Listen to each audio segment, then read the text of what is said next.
Agora na Mix Notícias. As notícias do Brasil e do mundo pra você. Mix Notícias. Mix Campos 100.7, 7h02. Muito bom dia. Hoje é sábado, dia 8 de fevereiro. Chuva causou pontos de alagamentos em ruas de Campos nesta sexta-feira. Paulo Guedes compara funcionário público a parasita ao defender reforma administrativa. Áreas sob alerta de desmatamento na Amazônia batem recorde em janeiro, aponta o INPE. Empresas são fechadas e notificadas no segundo dia de operação contra despejo de esgoto sem tratamento. Inflação oficial fica em 0,21% em janeiro, aponta o IBGE. Dólar turismo atinge 4,79 nas casas de câmbio do Rio. Arroba do boi gordo volta a subir no estado, negociada ontem a R$ 180,50 à vista. Açúcar cristal, saca 50 quilos, fechou a semana cotada a R$ 77,18, mais alta de 0,14% ontem. E o dólar comercial operou em alta, chegando a bater R$ 4,32. Esses são os destaques do Mix Notícias de hoje. Mix Notícias. Bastaram alguns minutos de chuva mais intensa na tarde desta sexta-feira em Campos para que as ruas ficassem alagadas. Segundo dados de precipitação pluviométrica divulgados pela Defesa Civil, a previsão é de 45 milímetros de chuva ontem. Na rua Alvarenga Filho, no bairro Pilinca, local de grande movimentação de veículos e pedestres, o volume d'água tomou conta das calçadas e os pedestres não tiveram outra opção a não ser encarar o alagamento. Na rua José Francisco Sanguedo, no centro, a antiga Aquidaban, o alagamento também traz sempre transtornos. Na Conselheiro José Tomás Coelho, os bolsões são constantes, desde ali do cruzamento com a Rocha Leão, fora os buracos. No bairro do Fundão, em Guarulhos, também próximo à ponte Alaí Ferreira, moradores e comerciantes relatam sempre que chove, até pouca chuva é suficiente para alagar a área. Passa aí grande volume de veículos que vem da BR-101. Na rua Riachuelo, com 7 de setembro, um bueiro acabou colocando para fora mais esgoto, em mais um capítulo também de descaso com essa situação. O Mix Notícias vem alertando as condições de vários bairros com descrédito da Prefeitura na limpeza das galerias fluviais e também na fiscalização das concessionárias que atuam deixando aí os buracos. E o ministro da Economia, Paulo Guedes, comparou funcionários públicos a parasitas ao comentar nesta sexta-feira as reformas administrativas pretendidas pelo governo federal. Segundo ele, as propostas referentes ao tema serão enviadas ao Congresso na próxima semana. Guedes criticou o reajuste anual dos salários dos servidores, que, segundo ele, já tem como privilégio a estabilidade no emprego e a aposentadoria generosa. O ministro argumentou que a máquina pública nas 3 esferas de governo não se sustenta financeiramente por questões fiscais e, por isso, a carreira do funcionalismo precisa ser revista. Mix Notícias. O total de áreas sob alerta de desmatamento na Amazônia bateu recorde em janeiro de 2020, de acordo com os dados do Sistema de Detecção em Tempo Real do Instituto de Pesquisas Espaciais, o INPE. Foram emitidos alertas para 284,27 quilômetros quadrados de floresta, maior índice para o mês desde que começou a série histórica em 2016. Na análise do trimestre, novembro, dezembro e janeiro, o recorde também foi verificado. Foram feitos alertas para a devastação de 1.037 quilômetros quadrados, a maior área para o período desde que começou a medição. Os especialistas indicam considerar a análise do trimestre para evitar, por exemplo, que a leitura dos dados coletados pelos satélites sejam afetados por interferência das nuvens. E a operação para identificar e conter o despejo irregular de esgoto sem tratamento no Rio Guandu continuou no Distrito Industrial de Queimados ontem, sexta-feira. Durante a manhã, uma fábrica de cosméticos foi fechada e uma do segmento náutico teve as atividades suspensas parcialmente. Cerca de 30 técnicos da Secretaria de Estado do Ambiente e Sustentabilidade e INEA participaram desse segundo dia de ação de vistoria às empresas da região. A Reluz Cosméticos foi autuada e interditada pelo INEA e terá sua atividade totalmente suspensa. Técnicos identificaram o despejo de resíduos de produção dos produtos sem tratamento diretamente na rede pluvial. Amostras dos rejeitos lançados foram colhidas para identificar as substâncias que os compõem. Na Workshore Indústria e Comércio teve embargo total na produção de barcos, ao ser constatada a rede de coleta de resíduos provenientes desta atividade em não conformidade, ocasionando eventuais despejos na rede pluvial. Também foi feita a suspensão parcial da cozinha devido ao lançamento de efluentes líquidos diretamente no solo. O responsável foi conduzido pelo comando da Polícia Ambiental à delegacia. Mix Notícias. Depois de uma disparada em 2019, a carne ficou mais barata em janeiro e puxou a desaceleração da inflação oficial neste início de ano. Considerada a inflação oficial do Brasil, o Índice Nacional de Preços ao Consumidor Amplo, IPCA, ficou em 0,21% em janeiro. Segundo dados divulgados nesta sexta-feira, dia 7, pelo IBGE, a menor taxa para o mês de janeiro desde o início do Plano Real, em julho de 1994. Em dezembro, o indicador havia ficado 1,15%. Em 2019, o IPCA ficou em 4,31%, acima do centro da meta para o ano, que era de 4,25%, na maior inflação anual desde 2016, quando ficou em 6,39%. A instabilidade econômica causada pelo coronavírus fez disparar nesta sexta-feira, nas casas de câmbio do Rio, a cotação do dólar turismo, utilizado em viagens e compras realizadas online em lojas do exterior. A moeda americana atingiu R$ 4,79. Já o euro chegou a custar R$ 5,27. Na abertura do mercado, o dólar comercial bateu a cotação de R$ 4,32, nova máxima histórica. O levantamento feito mostrou que a moeda em espécie vendida no Rio era negociada entre R$ 4,45 e R$ 4,79, já incluindo o imposto sobre operações financeiras, o IOF, que é de 1,1%. Mix Notícias. As exportações de carne de porco do Brasil cresceram 41% em janeiro na comparação com o mesmo mês de 2019.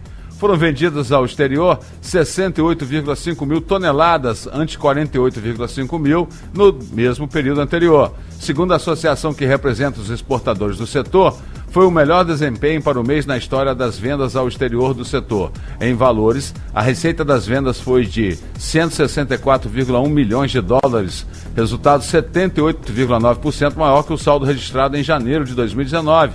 Que foi de 91,7 milhões de dólares. A China se manteve como principal compradora do Brasil, destino de 30,6 mil toneladas, 45% do total.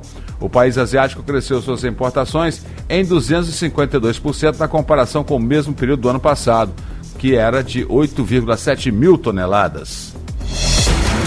E as exportações de carne de frango do Brasil também cresceram, 14,9% em janeiro, na comparação com o mesmo período de 2019, de acordo com a associação que representa os frigoríficos do setor.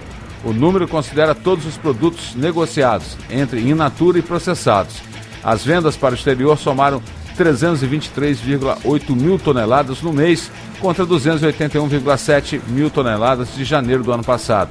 Em receita, o saldo das exportações em dólares cresceu 16,5%, alcançando 529,1 milhões de dólares contra 454 milhões do mesmo período do ano passado. O mercado internacional segue pressionado, o que se reflete em preços maiores em relação ao registrado em 2019, diz em nota o presidente da ABPA, Francisco Turra. Mix Notícias.